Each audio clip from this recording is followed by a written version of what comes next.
Hi, എല്ലാവർക്കും good morning. അപ്പം ഞാൻ ഇന്ന് പറയാൻ പോകുന്ന കാര്യം എന്ന് പറഞ്ഞു കഴിഞ്ഞാൽ പ്ലസ് ടു കഴിഞ്ഞിട്ട് എന്തെടുക്കണം എന്ന് ആലോചിച്ചിരിക്കുന്ന വിദ്യാർത്ഥികൾക്ക് ഒരുപാട് കോഴ്സസും ഒരുപാട് സാധ്യതകളും അവരുടെ മുമ്പിലുണ്ട്. എന്തൊക്കെയാണ് എന്ന് നോക്കുന്നതിന് മുമ്പ് 10ാം ക്ലാസ് കഴിഞ്ഞോടുമ്പോൾ നമ്മൾ തീരുമാനിക്കണം. നമ്മൾ പ്ലസ് ടുവിന് എന്ത് എടുക്കണം, അതേപോലെ തന്നെ നമുക്ക് എന്താവണം എന്നുള്ള നമ്മുടെ ഒരു ലക്ഷ്യം ഉണ്ടാവുമല്ലോ. അതിൽ നമ്മൾ എത്തിച്ചേരുവോ ഇല്ലയോ എന്നുള്ളതല്ല, എത്തിച്ചേർന്നാലും ഇല്ലെങ്കിലും നമ്മൾ ആദ്യം ആ ലക്ഷ്യത്തിനെ ചൂണ്ടിക്കാണിക്കണം അല്ലേ? നമ്മളൊരു ഗൂഗിൾ മാപ്പ് ഇട്ടിട്ട് ഇന്ന സ്ഥലം എന്ന് പറയുമ്പോഴാണ് നമുക്ക് ആ സ്ഥലം ഗൂഗിൾ കാണിച്ചു തരുന്നത്. ഞാൻ ഇപ്പോഴത്തെ കുട്ടികളുടെ രീതി അനുസരിച്ചിട്ട് സംസാരിച്ചു എന്ന് മാത്രമേ ഉള്ളൂ. അപ്പോൾ ഒരു സ്ഥലവും പറയാതെ ഗൂഗിളിൻ്റെ അടുത്ത് വെറുതെ മാപ്പ് നോക്കുമ്പോൾ നമുക്ക് എല്ലാ സ്ഥലങ്ങളും കാണാൻ പറ്റും. പക്ഷേ ഏതാണ് എവിടേക്കാണ് പോകേണ്ടതെന്ന് നമ്മൾ തീരുമാനിച്ചിട്ടില്ല എന്നുണ്ടെങ്കിൽ നമുക്ക് കൃത്യമായ ഒരു വഴിയോ ഒന്നും കാണാൻ കഴിയില്ല അല്ലേ? ഒരു മൊത്തത്തിലൊരു മാപ്പ് മാത്രമല്ലേ നമുക്ക് കാണാൻ പറ്റൂ. അതേപോലെ തന്നെ നമ്മൾ ആദ്യം തീരുമാനിക്കണം നമ്മളുടെ വഴി ഏതാണ് എന്നുള്ളത്.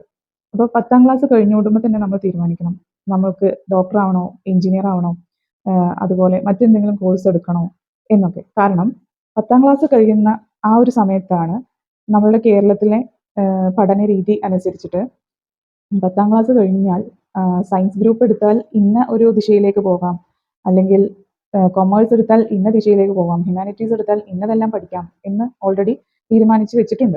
അതുകൊണ്ട് തന്നെ നമുക്ക് അപ്പോൾ തന്നെ സെലക്ട് ചെയ്താലാണ് പ്ലസ് ടു കഴിഞ്ഞിട്ട് ഒരു കോഴ്സ് എടുക്കാൻ നമുക്ക് എളുപ്പമായിട്ട് മാറുന്നത്. കൊമേഴ്സ് എടുത്തു കഴിഞ്ഞിട്ട് എനിക്ക് MBBS പോകണം എന്ന് പ്ലസ് ടു കഴിഞ്ഞിട്ട് തീരുമാനം എടുത്തിട്ട് കാര്യം ഉണ്ടാവില്ല. അതുകൊണ്ടാണ് നമ്മൾ പ്ലസ് ടു പഠിക്കാൻ തുടങ്ങുന്നതിന് മുന്നേ തന്നെ നമ്മൾ തീരുമാനിക്കുകയാണ് സയൻസ് എടുക്കണോ, കൊമേഴ്സ് എടുക്കണോ, ഹ്യൂമാനിറ്റീസ് എടുക്കണോ എന്നൊക്കെ. അതുകൊണ്ട് പ്ലസ് ടു കഴിഞ്ഞ വിദ്യാർത്ഥികൾ എന്ത് ചെയ്യാം, നമുക്കൊരു പാത്ത് വേ, നമ്മളുടെ ഒരു ലക്ഷ്യം നിർബന്ധമായിട്ടും സൂക്ഷിക്കാം. അങ്ങനെ ഉള്ള ഒരു വിദ്യാർത്ഥി കറക്റ്റ് പാത്തിലൂടെ പോകുമ്പോൾ അവൻ്റെ ലക്ഷ്യത്തിൽ എത്തിച്ചേരാനായിട്ട് കഴിയും. വെദർ നമ്മൾക്ക് തോൽക്കേണ്ടി വന്നു, നമ്മുടെ സാഹചര്യങ്ങൾ മോശമായി, നമുക്ക് പഠിക്കാൻ പറ്റിയില്ല എന്നൊക്കെ ഉണ്ട് എന്നിരുന്നാലും നമ്മൾ 10ാം ക്ലാസ് കഴിയുമ്പോൾ തന്നെ നമ്മളുടെ മാർക്കിൻ്റെ അടിസ്ഥാനത്തിലും നമ്മുടെ എബിലിറ്റി അനുസരിച്ചിട്ടാണ് ഇപ്പോഴൊക്കെ നമ്മൾ ഓരോ കോഴ്സ് എടുക്കുന്നത്. നമുക്ക് എന്താണ് നമുക്കുള്ള ഒരു എബിലിറ്റി, അത് നോക്കിയിട്ടാണ് ഇപ്പോൾ കോഴ്സസ് എടുക്കാറുള്ളത്. പണ്ടത്തെ പോലെ എനിക്ക് 100%, 95% മാർക്ക് ഉണ്ടെങ്കിൽ ഞാൻ സയൻസ് എടുത്തു, 80% ഉണ്ടെങ്കിൽ കൊമേഴ്സ് എടുത്തു, അതിൻ്റെയും താഴെയാണെങ്കിൽ ഹ്യൂമാനിറ്റീസ് എടുത്തു എന്നുള്ള രീതിയൊക്കെ ഇപ്പോൾ മാറിക്കഴിഞ്ഞു. കാരണം ഒരുപാട് ഓൺലൈൻ പ്ലാറ്റ്ഫോമുകളും ഒരുപാട് ഡിസ്റ്റന്റ് മോഡായിട്ട് പഠിക്കാനുള്ള അവസരങ്ങളും ഒക്കെ ഉള്ള ഒരു സാധ്യതകളുടെ ലോകത്ത് ജീവിക്കുമ്പോൾ ഡയറക്റ്റ് പഠിക്കണം എന്നുള്ള ഒരു നിർബന്ധം ഒരിക്കലും തന്നെ ഇല്ല. അതുകൊണ്ട് തന്നെ നമുക്ക് പല വഴികളും നമ്മുടെ മുമ്പിലുള്ളത് കൊണ്ട് ഒരാളും നിർബന്ധമായിട്ടും ഇന്നതുപോലെ തന്നെ പഠിച്ചിരിക്കണം എന്ന് ആരും നിർബന്ധിക്കാത്തത് കൊണ്ട് തന്നെ നിങ്ങൾ എന്ത് ചെയ്യണ്ട, നിങ്ങളുടെ എബിലിറ്റിക്ക് അപ്പുറത്തുള്ളത് സെലക്ട് ചെയ്തിട്ട് ഒരു ബുദ്ധിമുട്ടിലേക്ക് എത്തിച്ചേരേണ്ടതില്ല. അപ്പോൾ പ്ലസ് ടു വരെയെങ്കിലും പ്രോപ്പറായിട്ടും ഡയറക്റ്റായിട്ടും പഠിക്കാനായിട്ട് ശ്രമിക്കുക. അത് കഴിഞ്ഞാൽ നിങ്ങൾക്ക് പല ഓപ്ഷൻസും എടുക്കാനായിട്ട് പറ്റും. പ്ലസ് ടു വരെ കറക്റ്റായിട്ട് പഠിക്കാനായിട്ട് ശ്രദ്ധിക്കുക. അപ്പം 10ാം ക്ലാസ് കഴിയുമ്പോൾ തന്നെ നിങ്ങളുടെ മാർക്ക് അടിസ്ഥാനത്തിലും നിങ്ങളുടെ എബിലിറ്റിക്ക് അനുസരിച്ചും നിങ്ങളുടെ എബിലിറ്റിക്ക് അനുസരിച്ചിട്ടുള്ളത്, നിങ്ങളുടെ സ്കില്ലിന് അനുസരിച്ചിട്ടുള്ള ഒരു കോഴ്സ് നിങ്ങൾ സെലക്ട് ചെയ്യുക. അപ്പം ഒരുപാട് സ്കിൽ ടെസ്റ്റിംഗ് ടൂൾസ് ഓൺലൈനായിട്ട് നിങ്ങൾക്ക് ലഭിക്കുന്നുണ്ട്. അതിലത്തെ ഏതെങ്കിലും ഒരു സ്കിൽ ടെസ്റ്റിംഗ് ചെയ്തിട്ട് നിങ്ങളുടെ സ്കിൽ എന്താണ്, നിങ്ങളുടെ ഇൻ്റലിജൻസ് എന്തൊക്കെയാണ് എന്നൊക്കെ ടെസ്റ്റ് ചെയ്തിട്ട് നിങ്ങൾ എന്ത് ചെയ്യുക, മുമ്പോട്ട് പോവുക. അപ്പോൾ ഇതിൻ്റെ കാര്യങ്ങളൊക്കെ പറയാനായിട്ട് ഞാൻ 2 തവണ ലൈവിൽ വന്നപ്പോൾ 1-2 പേര് മാത്രമാണ് ലൈവിൽ വന്നത്. അത് പ്രശ്നമില്ല, കാരണം പലരും പല തിരക്കിലുമായിരിക്കും. അപ്പോൾ നമ്മുടെ ഇൻ്റലിജൻസ് ടെസ്റ്റ്, ഒരു കരിയർ ഗൈഡൻസിൻ്റെ സഹായത്തോടെ നിങ്ങൾക്ക് ഏത് കോഴ്സ് എടുക്കണം എന്നുള്ള കാര്യങ്ങളൊക്കെ നിങ്ങൾക്ക് എന്ത് ചെയ്യാൻ പറ്റും, അറിയാനായിട്ട് പറ്റും. നേരെ മറിച്ച് നിങ്ങളുടെ സ്കിൽ എന്താണെന്നും നിങ്ങളുടെ IQ EQ ഒക്കെ എന്താണെന്ന് ടെസ്റ്റ് ചെയ്യുന്നതാണ് ഇൻ്റലിജൻസ് ടെസ്റ്റ്. ഇൻ്റലിജൻസ് ടെസ്റ്റ് ചെയ്തിട്ടും നിങ്ങൾക്ക് എന്ത് ചെയ്യാൻ പറ്റും, നിങ്ങളുടെ സ്കിൽ എന്താണ്, നിങ്ങളുടെ എബിലിറ്റി എന്താണ് എന്ന് കണ്ടെത്തി അതിലേക്ക് യോജിതമായ ഒരു കോഴ്സിലേക്ക് നിങ്ങൾക്ക് പോകാനായിട്ട് പറ്റും. അതിന് നിങ്ങളെ സഹായിക്കുന്നതാണ് academic counsellors. Education academic counsellors അതാണ് ചെയ്യുന്നത്. അപ്പോൾ നിങ്ങൾ അവരുടെ അടുത്ത് ചെന്ന് നിങ്ങളുടെ അസസ്മെൻ്റ് എടുത്ത് നിങ്ങൾക്ക് എന്തൊക്കെ എബിലിറ്റി ഉണ്ടെന്ന് കണ്ടെത്തി, ഇപ്പോൾ സയൻസ് പഠിക്കാണ്ടാത്ത ഒരാളാണെങ്കിൽ അയാൾ കുത്തിയിരുന്ന് സയൻസ് ഗ്രൂപ്പ് എടുത്ത് പഠിച്ച് ബുദ്ധിമുട്ടേണ്ട ആവശ്യമില്ല. കാരണം സയൻസ് പഠിച്ച് ഡോക്ടറോ എഞ്ചിനീയറോ ആയാൽ മാത്രമല്ല നിങ്ങൾക്ക് സമൂഹത്തിൽ വില കിട്ടുക എന്നുള്ളത് നിങ്ങൾ മനസ്സിലാക്കുക. ഡോക്ടറും എഞ്ചിനീയറും അല്ലാതെ ഈ നാട്ടിലും ഓരോ ജോലിക്കും അതിൻ്റെതായ ആവശ്യകതകളുണ്ട്. ക്ലർക്കിനെ വേണം അല്ലേ, ഫിനാൻഷ്യൽ സ്ഥാപനങ്ങളിലെല്ലാം നല്ല ക്ലർക്കുമാരെ നമുക്ക് ആവശ്യമാണ്. അത് കൊമേഴ്സ് പഠിച്ച ആളുകളെ നമുക്ക് ആവശ്യമാണ്. ഈ ഹ്യൂമാനിറ്റീസ് പഠിച്ച ആളുകളാണ് മിക്കവാറും കൗൺസിലേഴ്സും ഒക്കെ ആയിട്ട് വരുന്നത്. നല്ല കൗൺസിലേഴ്സും നല്ല സൈക്കോളജിസ്റ്റുകളും സോഷ്യൽ വർക്കേഴ്സും ഒക്കെ നമുക്ക് ആവശ്യമാണ്. ടീച്ചേഴ്സിനെ നമുക്ക് ആവശ്യമാണ്. ഇവരെല്ലാം പഠിപ്പിക്കാൻ ടീച്ചേഴ്സിനെ ആവശ്യമാണ്. അപ്പോൾ ഇതൊക്കെ എടുക്കാനായിട്ടും ഒരു ബുദ്ധിമുട്ടും ഇല്ല. അതൊന്നും ഒരു മോശമായ കാര്യങ്ങളല്ല. ഹ്യൂമാനിറ്റീസ് പഠിച്ചത് തെറ്റല്ല. ഹ്യൂമാനിറ്റീസ് പഠിച്ചതുകൊണ്ടോ കൊമേഴ്സ് പഠിച്ചതുകൊണ്ടോ നിങ്ങളുടെ സ്കോപ്പുകൾ നിന്നു പോകുന്നില്ല. ഒരുപാട് സ്കോപ്പുകൾ, ഒരുപാട് കോഴ്സുകളും നിങ്ങൾക്ക് മുമ്പിലും ഉണ്ട്. സയൻസ് പഠിച്ചവർക്ക് മാത്രമല്ല. സയൻസ് പഠിക്കാൻ കഴിയാത്ത കുട്ടി അതിന് വേണ്ടിയിട്ട് ബുദ്ധിമുട്ടി പഠിച്ച് അവരവരുടെ ഫ്യൂച്ചറിൽ വലിയൊരു പ്രശ്നമായി നിൽക്കരുത്.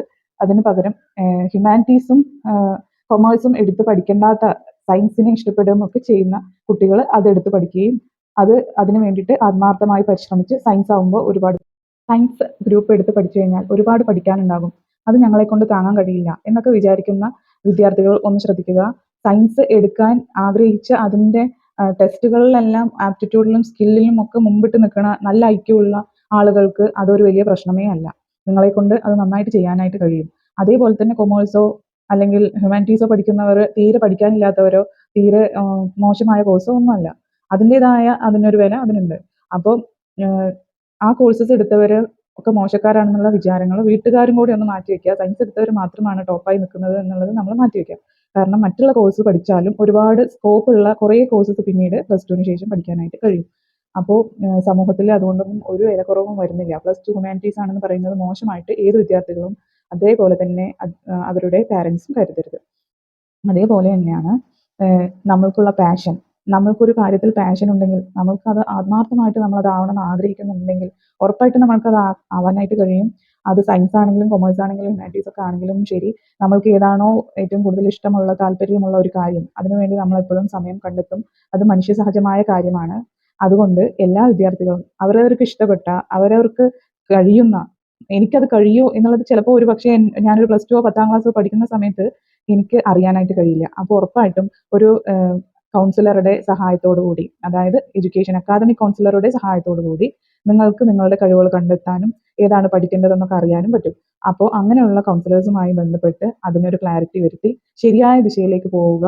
അപ്പോൾ നിങ്ങൾക്ക് മനസ്സിനും വളരെ സന്തോഷമായിരിക്കും, നിങ്ങളുടെ ലൈഫിലും വളരെ സന്തോഷമായിരിക്കും. എല്ലാവരും നല്ല കോഴ്സുകൾ സെലക്ട് ചെയ്യുക, നന്നായിട്ട് സന്തോഷമായിട്ടിരിക്കുക, നല്ല പാഷനോട് കൂടി മാത്രം നിങ്ങൾ എടുത്ത സബ്ജക്റ്റ് പഠിക്കുക, നല്ല മാർക്ക് സ്കോർ ചെയ്യാൻ നിങ്ങൾക്ക് പറ്റും. അതിനുശേഷം പ്ലസ് ടുവിന് ശേഷം എടുക്കേണ്ട വിഷയങ്ങൾ, ഇപ്പോൾ സയൻസ് എടുത്താൽ ഏതിലേക്ക് പോകാം, ഹ്യൂമാനിറ്റീസ് എടുത്താൽ അതിന് എടുക്കാവുന്ന ഒരു കോഴ്സസ് ഏതൊക്കെയാണ്, അങ്ങനെയുള്ള കാര്യങ്ങളാണ് അടുത്ത വീഡിയോസിലൂടെ പറയാം. എല്ലാവരും വീഡിയോസ് കാണുക, ചാനൽ സബ്സ്ക്രൈബ് ചെയ്യുക. അതേപോലെ തന്നെ സ്വയം എന്ന ഒരു കേന്ദ്ര ഗവൺമെൻറ്റിൻ്റെ മിനിസ്ട്രി ഓഫ് എഡ്യൂക്കേഷൻ നടത്തുന്ന സ്വയം കോഴ്സസ് ഉണ്ട്.